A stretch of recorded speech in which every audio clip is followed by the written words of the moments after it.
Hola, buenas noches, bienvenidos. ¿Sí me escuchan? Buenas noches, maestra. Sí, Sí, sí la escuchamos. Hola, gracias, buenas noches. Pues bienvenidos a esta sesión correspondiente, bueno, pues al tema que vamos a ver el día de hoy de la filosofía moderna, a lo que es el racionalismo, el empirismo, el criticismo. Vamos a seguir conociendo más pensadores importantes, más filósofos, ya obviamente en esto que se denomina filosofía moderna.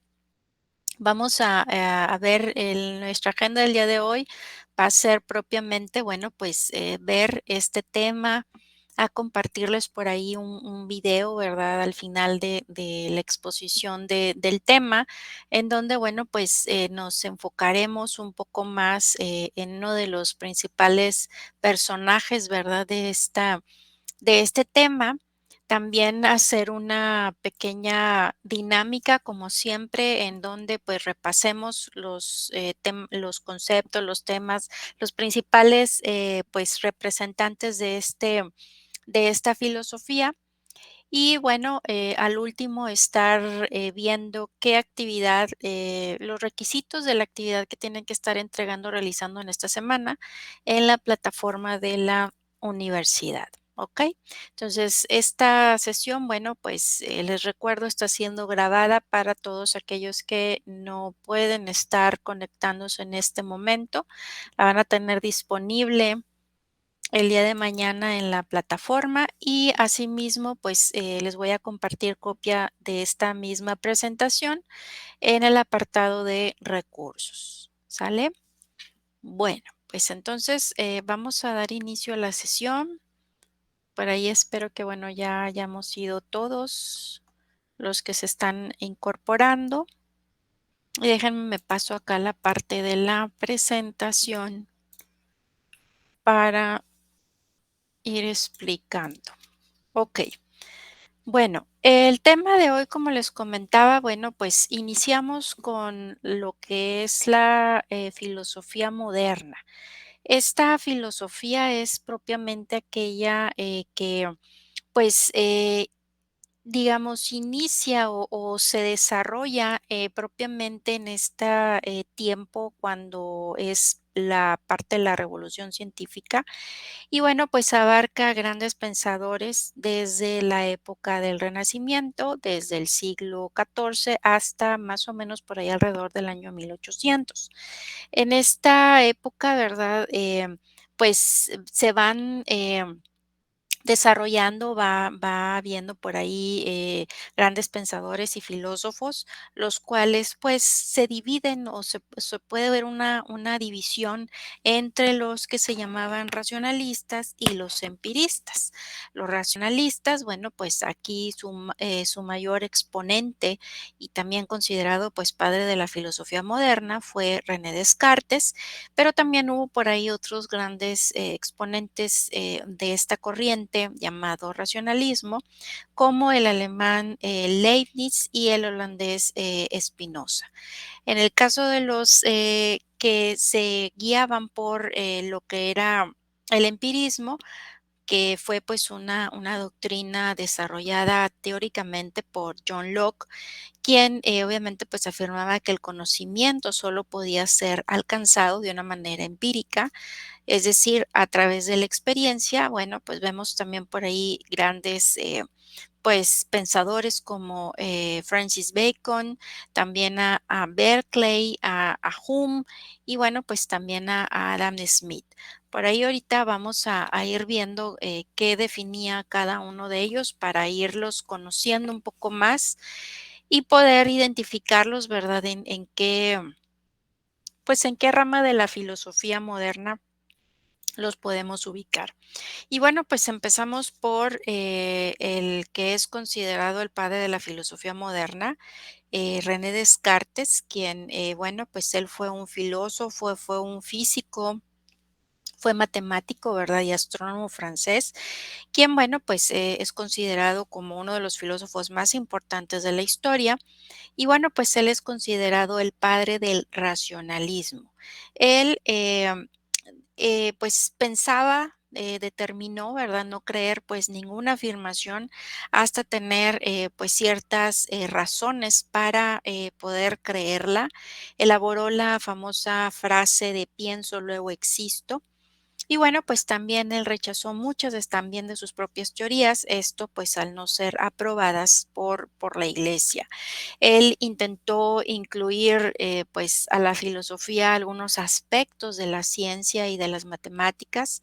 Y bueno, pues antes de que él inventara su método, la filosofía pues había sido pues dominada de cierta manera por el método que veníamos por ahí estudiando escolástico, el cual pues consistía en comparar y contrastar las opiniones de las grandes autoridades en aquellos entonces reconocidas.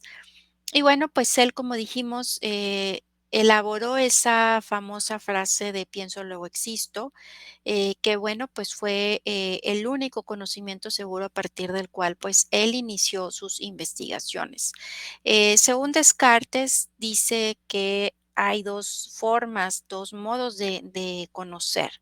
La intuición, que bueno, pues es aquel método por el cual se procede lógicamente de lo universal a lo particular, y la deducción, ¿verdad? Que es un concepto de lo que viene siendo la mente pura, atenta, tan fácil y bueno, pues a la vez tan diferente, ¿verdad?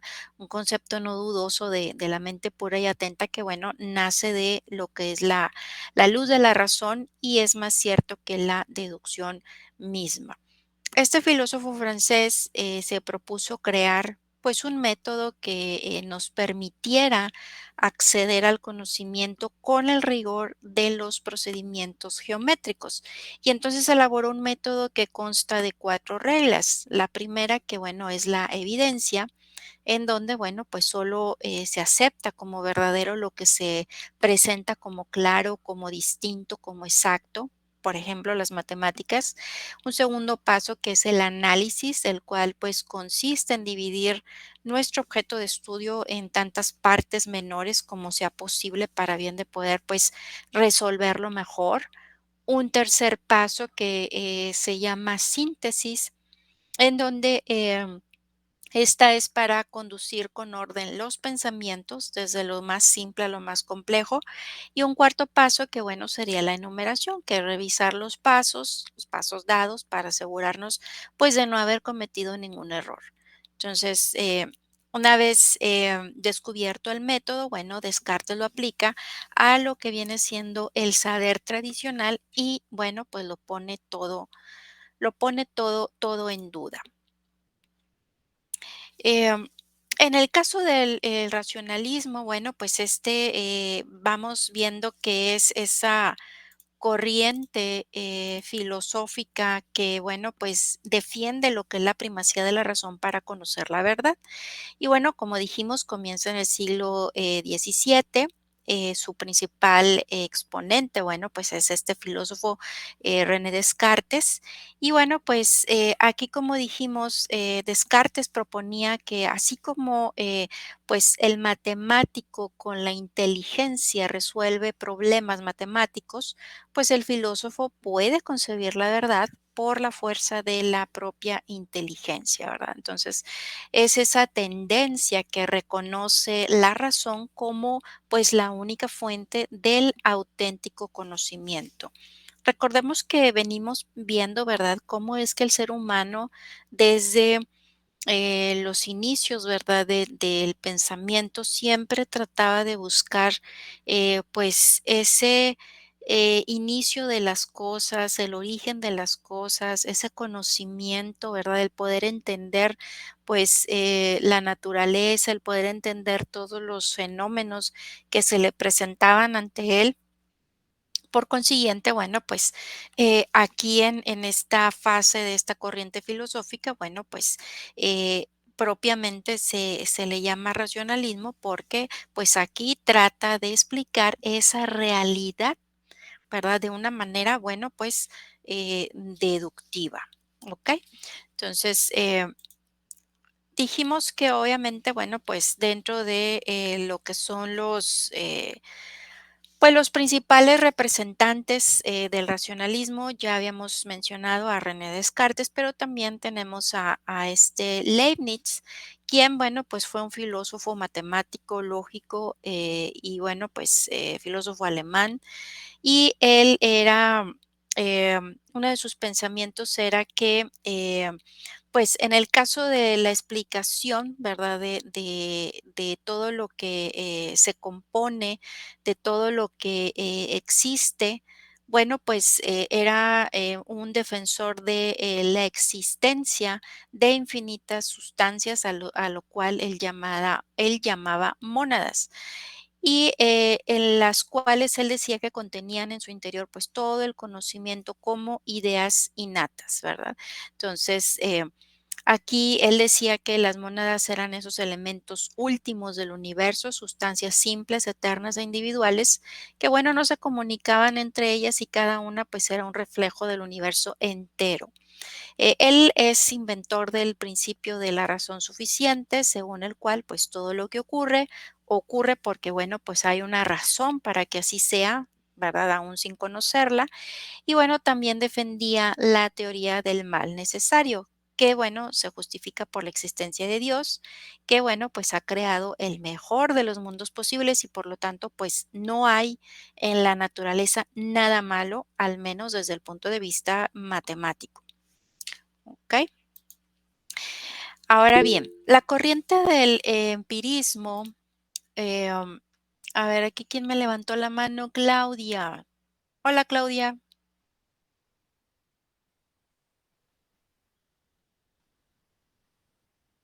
Parte, sí. A ver, aquí estoy viendo sus comentarios. Sí, por ahí venía por ahí alguna que otra preguntita. Si por ahí les salió alguna que otra preguntita, bueno, pues nada más me lo hacen saber, porque esta la debemos de estar viendo en el siguiente, para el siguiente tema. ¿Sale?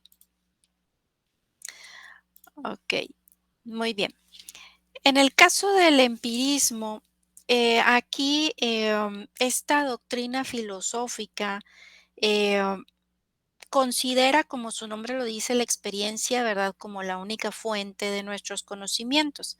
Entonces, vemos que aquí en este tipo de filosofía, pues vamos a limitar la experiencia pues a un complejo de sensaciones o representaciones. Vamos a ver que los principales representantes, ¿verdad? Se dividen en lo que son empirismo idealista y los empirismos materialistas. Dentro de lo que es la clasificación de los empirismos idealistas, bueno, vamos a tener a Berkeley, a David Hume, y a lo que vienen siendo los empiristas materialistas, pues vamos a tener a Thomas Hobbes y a John Locke. Entonces, las principales características del empirismo como corriente filosófica, pues podemos decir que, bueno, pues el conocimiento subjetivo que se basa en la experiencia de un individuo y su percepción de la realidad, que los conocimientos pues se nutren en base a ciertas experiencias internas y externas.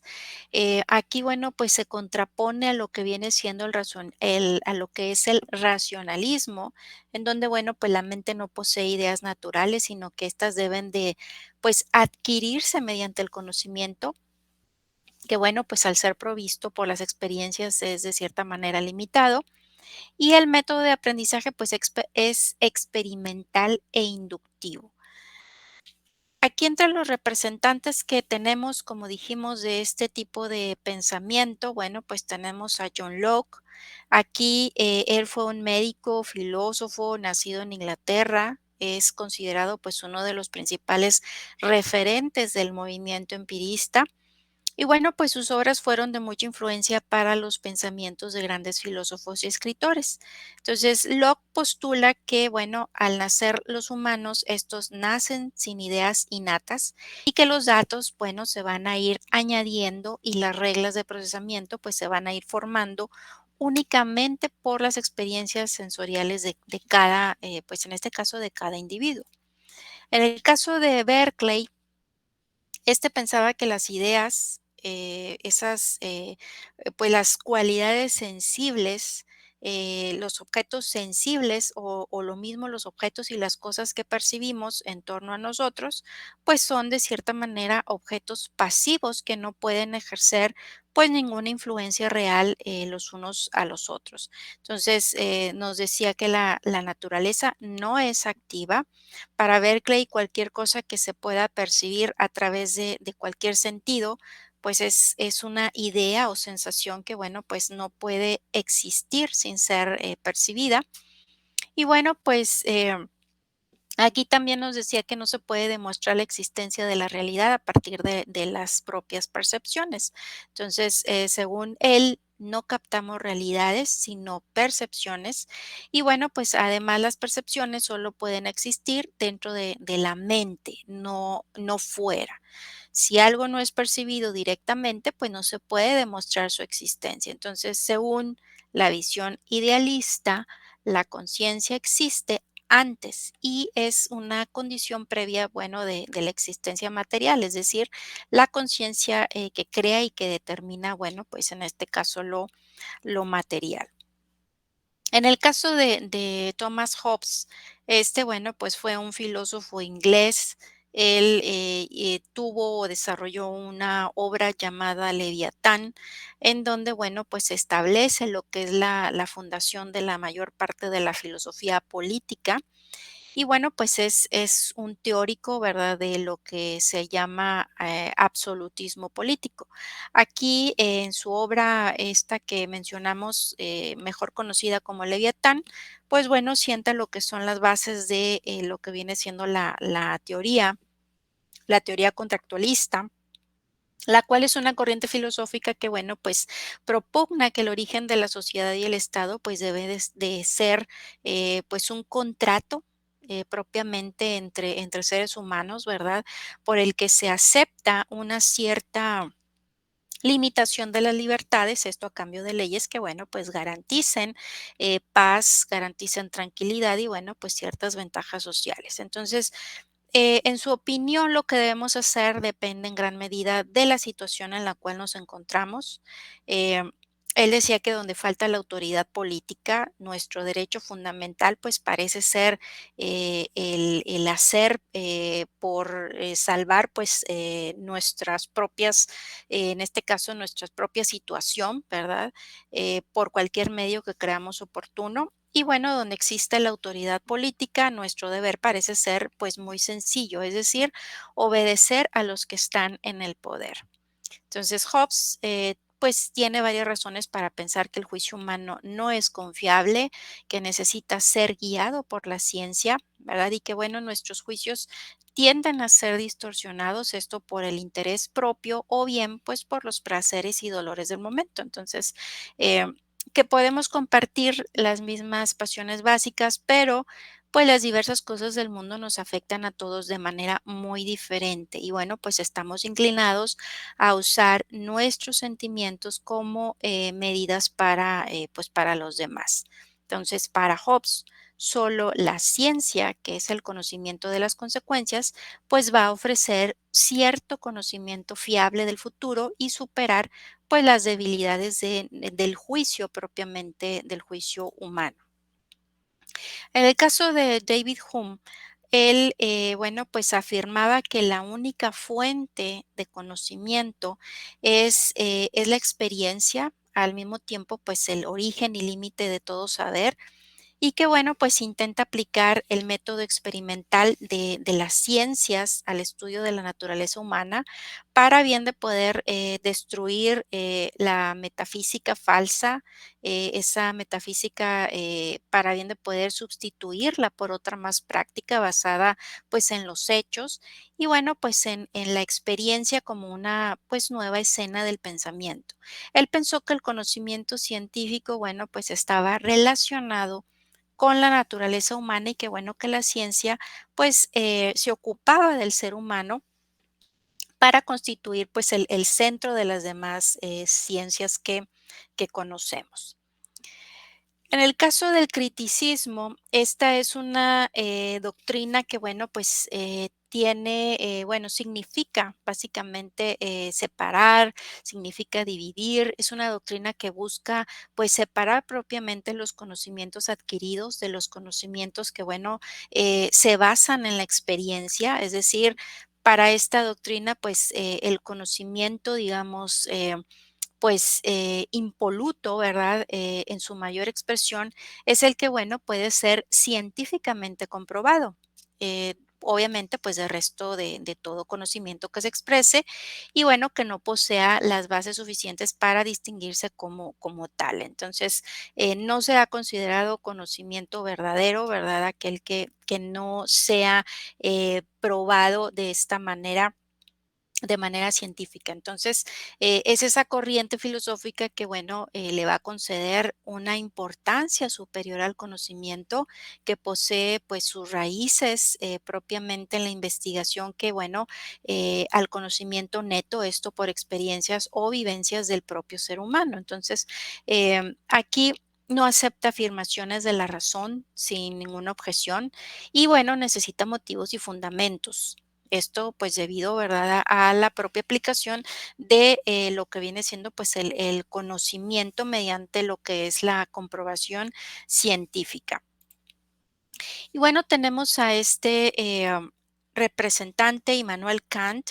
Él, él desarrolla, ¿verdad?, una doctrina que, bueno, pretende establecer lo que vienen siendo los límites del conocimiento cierto a través de una cierta investigación sistemática. Esto, bueno, de las, condiciones de posibilidad del pensamiento.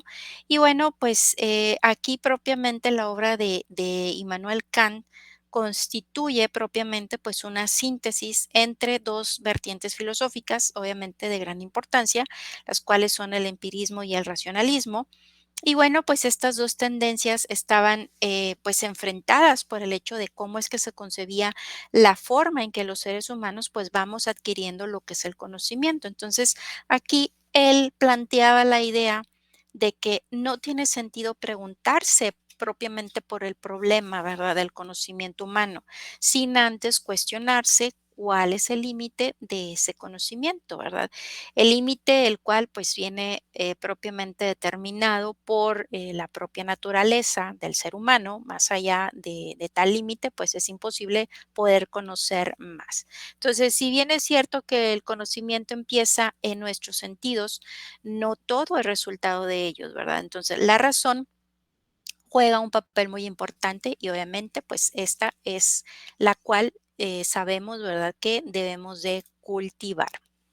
Vamos a ver este pequeño video en el cual vamos a ver propiamente, ¿verdad?, a este, al principal representante y, bueno, considerado el padre de la filosofía moderna, llamado René Descartes, para bien de poder entender un poco más, ¿verdad?, de cómo es que él razonaba, trataba de entender, ¿verdad?, y poder comprender, obviamente, pues el mundo que se nos presentaba.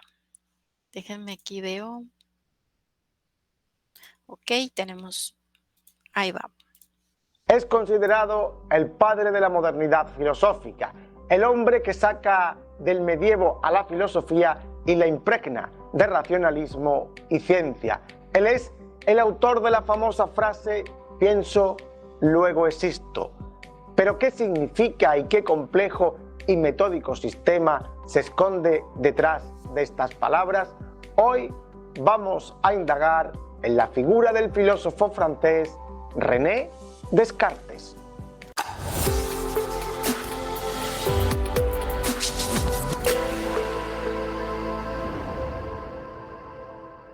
René Descartes nació en La Haye, en Turena, Francia, en 1596.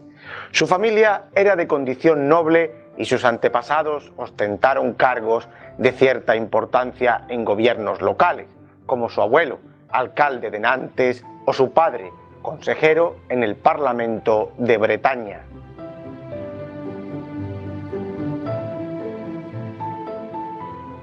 Su infancia estará marcada por la muerte de su madre tras dar a luz a su hermano, cuando él apenas tenía un año. Así El pequeño Descartes quedó al cargo de su padre, una niñera y su abuela.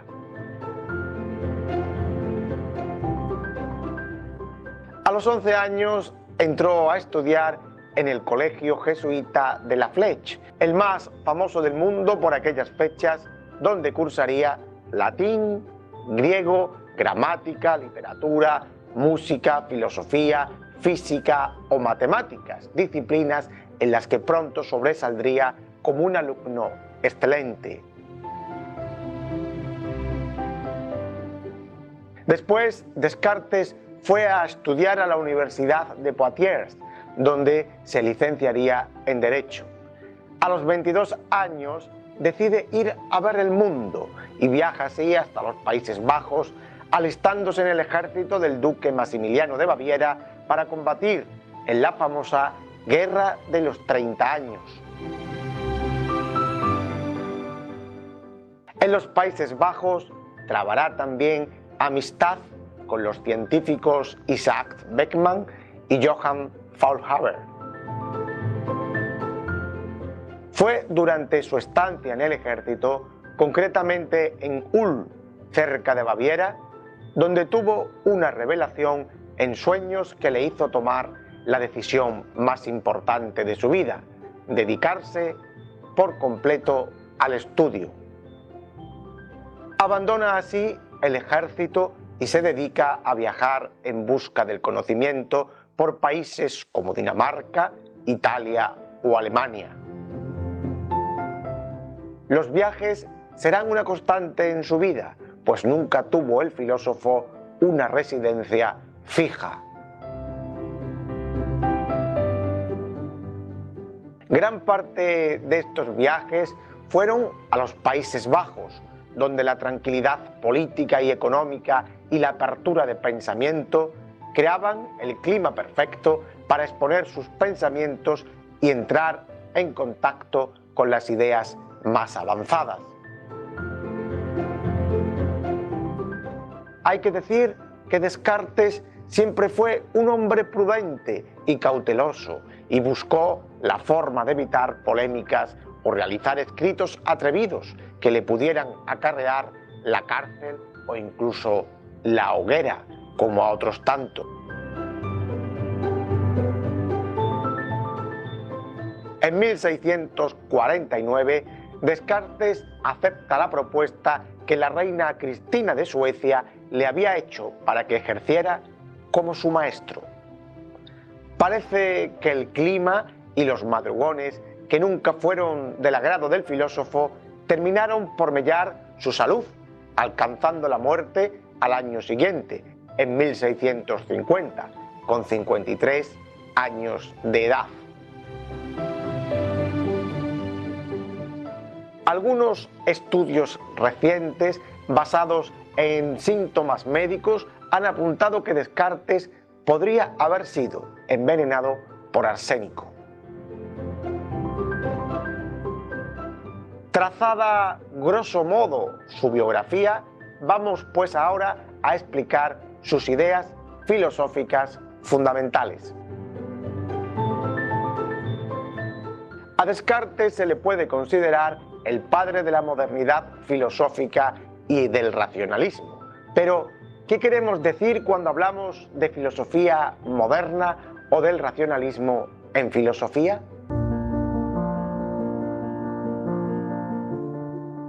El racionalismo es una corriente filosófica que se desarrolla durante los siglos XVII y XVIII, pero que tiene sus orígenes en la filosofía clásica. Por ejemplo, podemos encontrar antecedentes en Platón. Para el racionalismo, la razón es la fuente de todo conocimiento verdadero.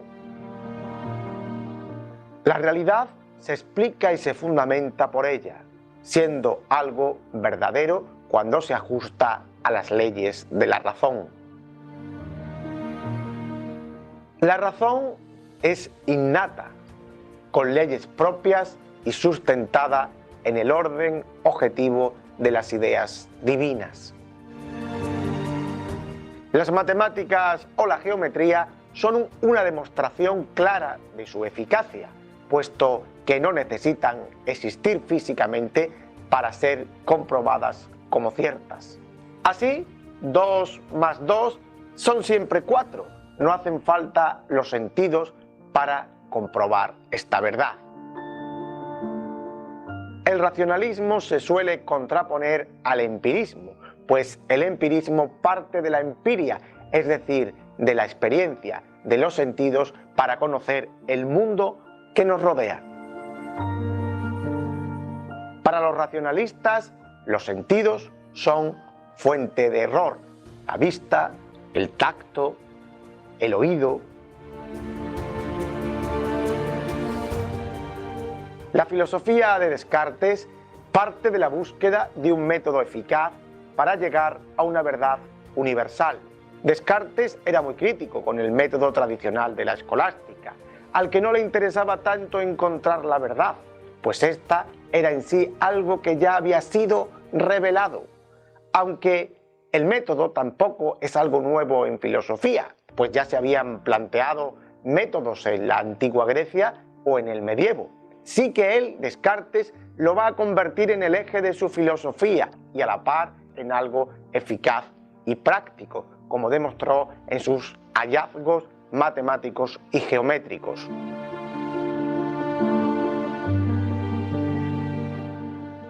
En su obra Discurso del método, Descartes, siguiendo los procedimientos matemáticos, expone sus reglas metódicas para alcanzar la ansiada verdad. Por método entiende Descartes una serie de reglas ciertas y fáciles, tales que todo aquel que las observe exactamente no tome nunca lo falso por verdadero y sin gasto alguno de esfuerzo mental llegue a una verdadera comprensión de todas aquellas cosas que no sobrepasen su capacidad. Las reglas son 4. Primera, regla de la evidencia: no aceptar cosa alguna como verdadera si no se la ha conocido de forma evidente.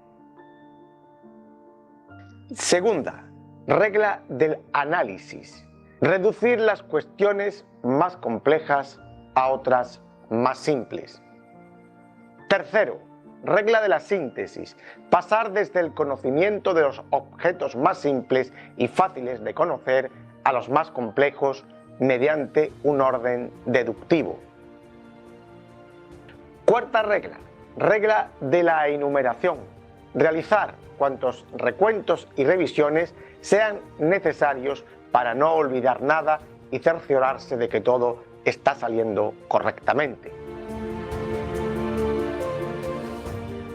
En el método, Descartes también se apoya en las dos operaciones fundamentales de la mente: la intuición y la deducción. La intuición es una representación producto de la inteligencia pura y atenta, representación tan fácil y tan distinta que no subsiste duda alguna acerca de lo que se comprende, y es más simple y más segura que la deducción. La deducción es, a su vez, todo aquello que se concluye necesariamente a partir de otras cosas que ya se conocen con certeza. Por ejemplo, si vemos una cadena mediante deducción, sabremos que el último eslabón está unido con el primero, aunque no veamos el primer eslabón.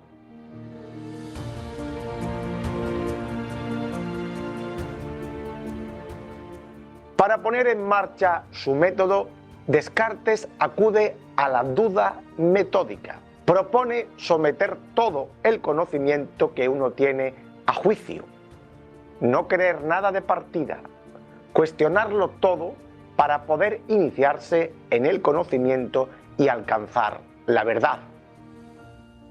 El primer nivel de la duda es el conocimiento que uno recibe por los sentidos. Como los sentidos nos engañan acerca del tamaño, figura, distancia, posición, etc., y como es imposible distinguir la vigilia del sueño, Descartes rechaza de partido todo conocimiento sensible, esto es, adquirido mediante los sentidos o la empiria.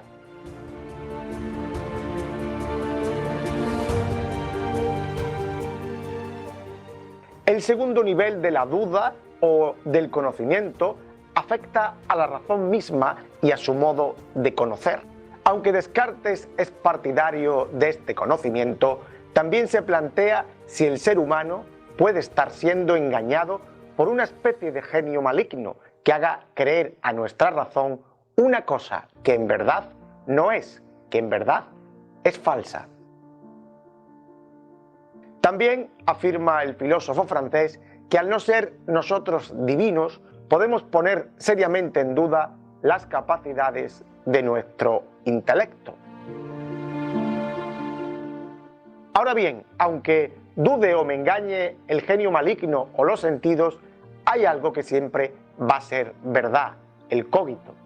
El cogito es el punto central de su filosofía, expresado en su más famosa frase: cogito ergo sum, que se suele traducir como pienso, luego existo, o pienso, luego soy. Pero debemos aclarar que pensar aquí no significa solo nuestro pensar. El propio Descartes lo matiza. Todo lo que se produce en nosotros de tal suerte que lo percibimos inmediatamente por nosotros mismos. Por esto, no solo entender, querer, imaginar, sino también sentir es la misma cosa aquí que pensar. Por tanto, pensar va más allá de lo que nosotros hoy entendemos por el verbo pensar. Esta idea, como ya vimos en anteriores vídeos, estaba ya en San Agustín, con el si me engaño, existo, o en otros pensadores medievales. Pero Descartes la saca del plano religioso y la convierte en el eje de su filosofía, en el eje del conocimiento en sí. Eso sí, el cogito, como intelecto, solo puede asegurar la existencia racional del yo, que somos mente. Todo lo captado por los sentidos queda fuera de la esfera por prestarse a engaño. No puede hablarse tampoco de un yo universal, pues todo lo que está fuera de nuestra propia mente queda excluido de esta verdad primera. La actividad del pensar empieza y acaba en las ideas. Y esto es lo que separa a Descartes de la tradición, donde las ideas son solo el medio para comprender la realidad. Además, hace una clara distinción entre verdad y certeza, es decir, algo puede parecer verdadero, pero no serlo, y viceversa. Descartes habla de tres tipos de ideas como contenido de la mente: las ideas innatas, que pertenecen solo al pensamiento y son las únicas, claras y distintas; las ideas adventicias, que son las que vienen a la mente desde los sentidos, como un perro o un árbol; y luego las ideas facticias, que son las más falsas, pues las elabora nuestra mente a partir de otras, como puede ser el Minotauro, que tiene cuerpo de hombre y cabeza de toro. En relación con lo anterior y para poder justificar la validez de las ideas, Descartes introduce el concepto de sustancia. La sustancia es el elemento ontológico común a todo lo que existe. Descartes identifica dos tipos de sustancia: una infinita, que es Dios y cuyo atributo principal es la perfección, y una segunda sustancia o sustancia finita, y en ella observamos su concepción dualista del ser humano en cuerpo y alma. La res cogitans finita se divide en res cogitans y res extensa. La res cogitans es el alma, cuyo atributo principal es el pensamiento, y sus modos son la perfección y la determinación. La res extensa, que en su dualismo se correspondería con el cuerpo humano y los otros cuerpos, tiene como atributo principal la extensión y como modos el tamaño, la figura o el movimiento. La idea de sustancia infinita es una idea innata según Descartes.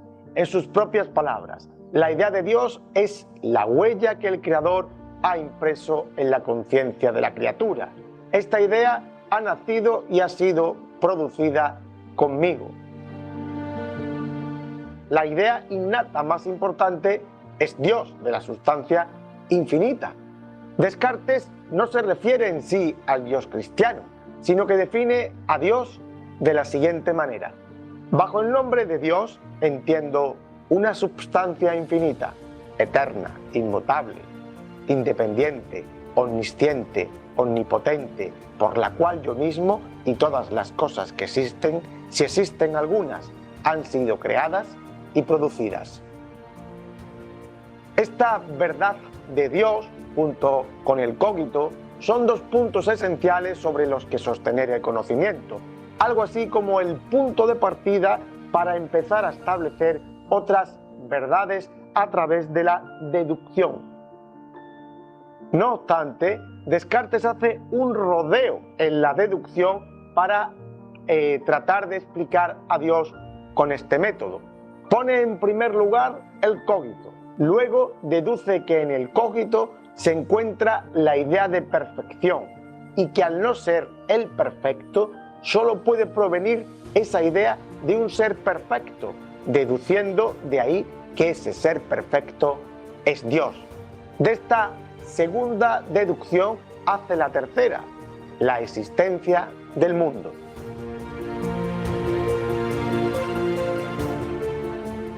Como existe un Dios perfecto, este no puede permitir que las ideas de mi mente sean falsas. Luego el mundo debe existir. En cuanto a su filosofía moral, poco podemos decir, pues la dejó inconclusa. Para Descartes, la moral es el grado supremo de sabiduría, pero para llegar a ella se necesita haber conocido antes las otras verdades más simples. Como aún no las había alcanzado, en su discurso del método expresa una moral provisional que consiste en tres principios básicos, a saber, 1. Obedecer las leyes y costumbres del país donde se vive, siguiendo sus principios religiosos. 2. Permanecer firme en los principios y resoluciones adoptados. Y 3. Tratar de vencerse a uno mismo antes que al destino, es decir, cambiar antes nuestros propios deseos que tratar de cambiar el orden del mundo. Aplicando su método, Descartes consiguió hacer grandes hallazgos científicos en el campo de la óptica, de la física, de la geometría o de las matemáticas. En conclusión, la importancia de Descartes reside en que inaugura la modernidad en la filosofía, desplaza el objeto del conocimiento al sujeto y a las propias ideas de éste, haciendo hincapié en el método como única vía para alcanzar la verdad. Pues hasta aquí, amigos, nuestro deambular de hoy por el mundo de la filosofía. Ya sabes que en el canal tenemos cientos de vídeos para seguir profundizando en el conocimiento. Si te ha gustado nuestro programa, déjanos un like, suscríbete a nuestro canal, comenta y comparte.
A ver ahí.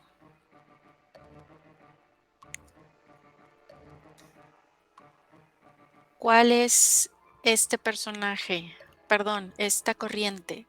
Corriente de la filosofía que defiende la primacía de la razón para conocer la verdad. Así es, racionalismo, ahí de razón, racionalismo, ¿ok? Muy bien, vamos a ver. Perfecto, vamos a ver la siguiente pregunta.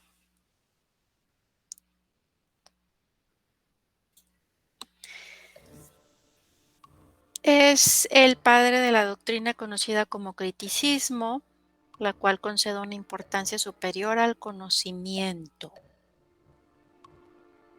Es decir, aquí nos decía que no importaba cómo, ¿verdad? Sino más bien el principal es el conocimiento. Immanuel Kant, muy bien. Y vamos a ver la última.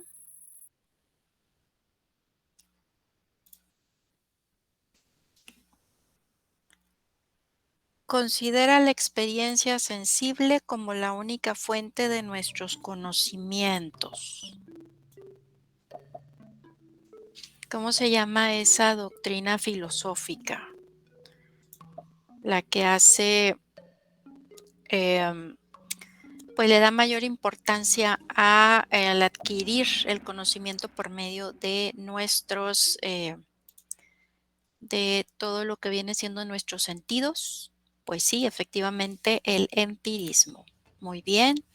Bueno, vamos a ver entonces quiénes sí lograron aquí. Muy bien, Emeterio, José, lograron, y Montserrat fueron los que lograron contestar pues lo más rápido en relación a este tema que acabamos de ver. Muy bien, felicidades.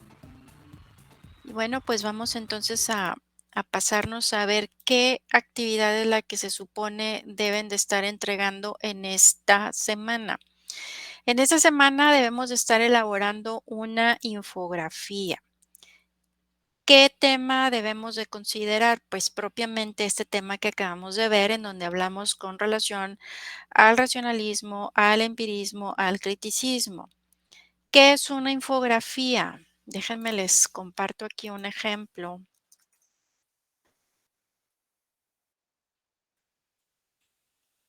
Porque luego no quiero, acuérdense que este tipo de actividades, lo que tratamos es de que ustedes de cierta manera resuman, ¿verdad? El tema relativo, todos los conceptos más importantes que debemos de considerar. Entonces, para primera instancia, obviamente debemos de hacer pues un resumen, ¿verdad? De qué es lo que debe de tener. Si estamos hablando del racionalismo, del empirismo, del criticismo, bueno, pues cuáles van a ser eh, este tipo de doctrinas, de filosofías y bueno, pues también cuáles fueron los principales representantes, ¿sí? Para que no nos quedemos con solamente pues una sola representación, ¿sí? Entonces, ¿a quiénes debemos nosotros de incluir en esta infografía? Pues si hablamos de lo que es el racionalismo, bueno, pues debemos de incluir obviamente a René Descartes. Si hablamos de lo que fue el empirismo, pues por ahí debemos de poner a John Locke, debemos de poner a Bacon, a Berkeley, ¿verdad? Que fueron de los principales representantes. Básicamente los representantes que acabamos de ver en lo que viene siendo esta presentación. Entonces, para que no se vayan a ir solo con René Descartes, ¿ok? Debe de traer todos y cada uno de estos principales representantes porque lo que queremos pues es que se vaya, miren, más o menos sería algo así. Déjenme voy y visito esta. A esto me refiero con una infografía. Déjenme les comparto. Ustedes lo pueden realizar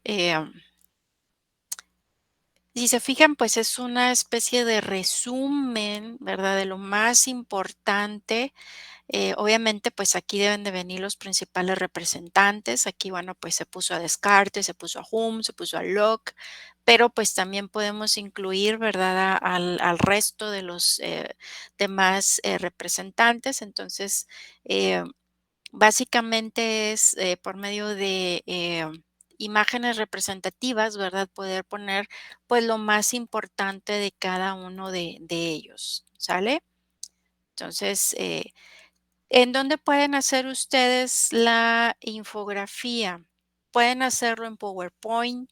Si tienen acceso o tienen una cuenta, hay quienes ha hecho por ahí actividades que han presentado vía Geniali. Bueno, adelante, ¿verdad? Ahí Geniali trae también ya plantillas para bien de poder realizar infografías, ya nada más nosotros poner ahí nuestra información.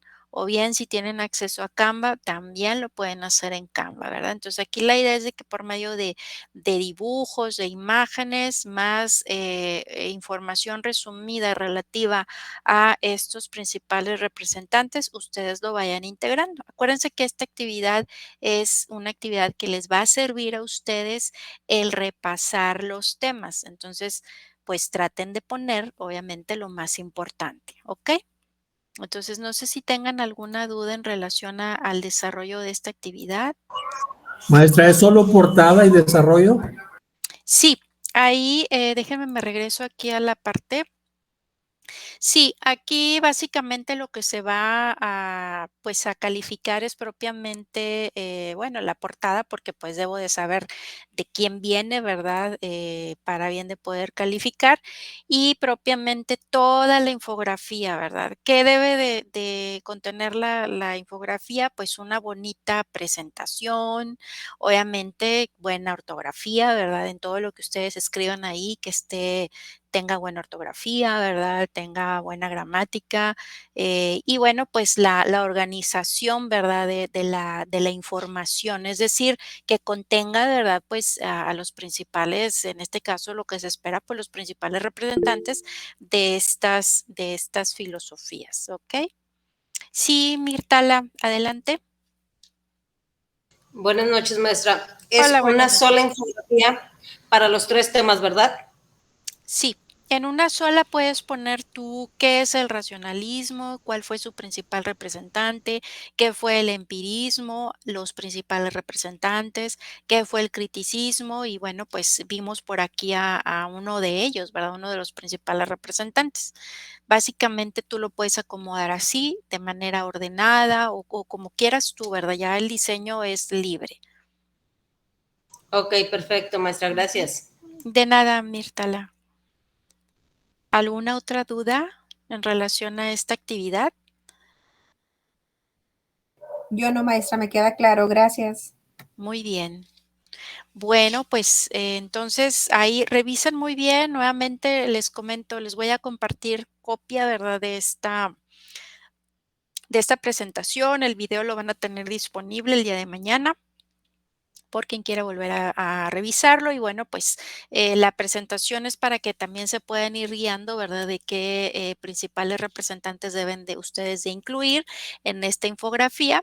Como les comento, lo pueden desarrollar en cualquier herramienta que se les facilite, en donde ustedes puedan incluir imágenes, texto, puede ser PowerPoint, puede ser Geniali, puede ser Canva, alguna otra de ese tipo de herramientas, ¿verdad? Que les ayude y les facilite para bien de poder integrar pues todo este tipo de información, ¿ok? Entonces, bueno, pues por mi parte ha sido todo. Les agradezco, les deseo, bueno, pues una bonita y muy productiva semana. Cualquier duda, bueno, ya saben, estoy al pendiente por medio del mensajero. Buenas noches a todos. Gracias, maestra. Igualmente, Igualmente. igualmente, maestra, gracias. Igualmente, hasta luego.